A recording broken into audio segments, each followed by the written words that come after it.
Hello and welcome to another edition of the Enthusiast Experiment Pencil Edition, specifically the Jet Pens Pencil Sampler Sample Edition Review, Sample Kit Edition Review. Did that guy, that's the one. Yeah. Oh, this one's for general writing. Alright, well we know it's an HB pencil.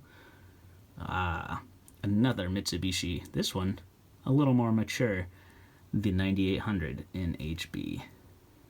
Oh, there's our friend, the barcode. Set this guy down. Get this guy out. Boom. Alright, so, as mentioned, this is the Uni Mitsubishi 9800 in HB. It is a matured micrographite lead in HB. Nice and mature. Look how mature that is.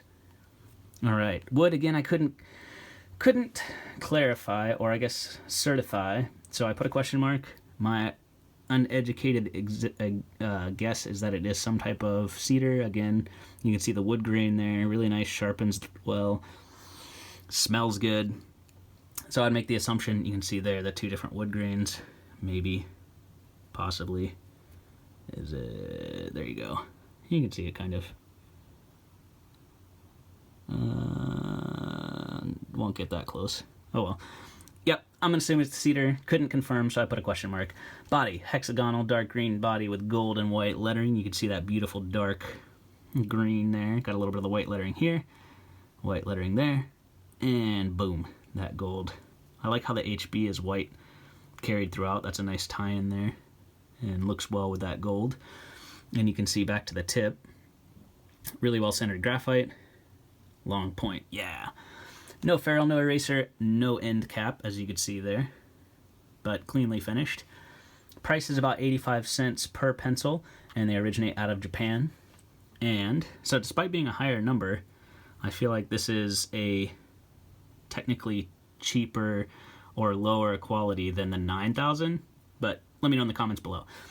So erase test, laid down a little bit of graphite, erased it with our friend the Boxy, also included in the sampler. Smudge test, wrote test. Smudged it with my thumb and did a little bit of shade for you there to see if we could check out the tonal variety of the pencil. So let's get into it. Decently smudge free for the darkness. So this is a pretty dark HB as we've come to expect out of Japan, but as you can see here, did really well in the smudge test. Tonal range and the darks. So I feel like probably the darks into the mids, this pencil did really well, but it was kind of hard to get some of the lighter tones, but you could see, I mean, it did the darker side really, really well. Again, dark HB, so if you're into that kind of thing, this may be the pencil for you. That price, I mean, under $1 a pencil for something of this quality, really, really nice. It doesn't have anything that you don't need, so none of the flourishes or anything like that, but, you know, it's kind of like they put all the money into the graphite and still left you with a beautiful pencil, but didn't kind of put all the flourishes of some of the other Mitsubishis that we've looked at already, so that's good. Well constructed. Again, I mean, that graphite is pretty much perfectly centered. All the stamping and everything is really, really well done. Everything's really pretty. None of that, you know, nothing's misstamped or anything like that. All the lines are super crisp. Even that, like, really delicate script there, it just looks really well. I mean, yeah, they did a good job. So they didn't skimp on quality by any means. I love that HB is on all three sides. You guys know I'm a fan of that. And it still comes with that super thick paint that we've kind of come to expect out of the Japanese pencils. It's harder to see in video. I mean, you can see it there, but in person you can definitely notice. I mean, look how thick that lacquer is. Again, it's like a freshly waxed car or something. They just do such a great job. They're so beautiful. So, some of the cons, at least for me, the erasability was okay, especially some of the other pencils that we've looked at out of Japan performed better. This is not bad. It's just not as good as some of the other ones that we've done. Too much writing in the barcode, again, kind of.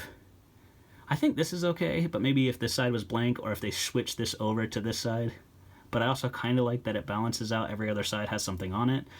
I'm torn. Again, it's just something I would mention. It's not a deal breaker by any means. And again, the barcode.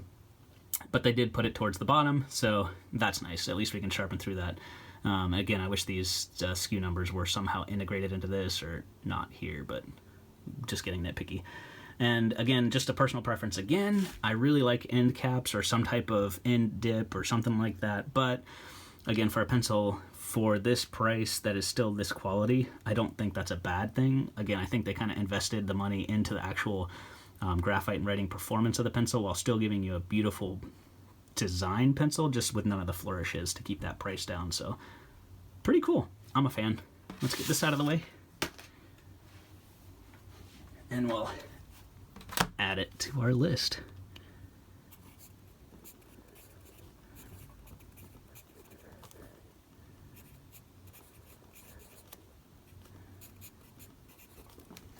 Smooth. So maybe even a touch darker than the 9000, but it might be because that point's a little bit sharper.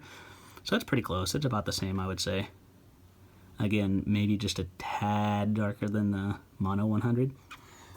But there's a little bit of a zoomed out look at that list compared to so many other pencils on there. Set that down. Set this down. And thank you all for stopping by. I really appreciate those of you that are testing along with me and letting me know your comments in the comment section down below of any of these pencils that you have tried and your thoughts and opinions on them. It's really fun to compare notes, and I really appreciate all of you that are liking, sharing, and subscribing so that, you know, we're growing this community together. It's really fun to see that happen, and I look forward to seeing you all in the next video soon. Thank you.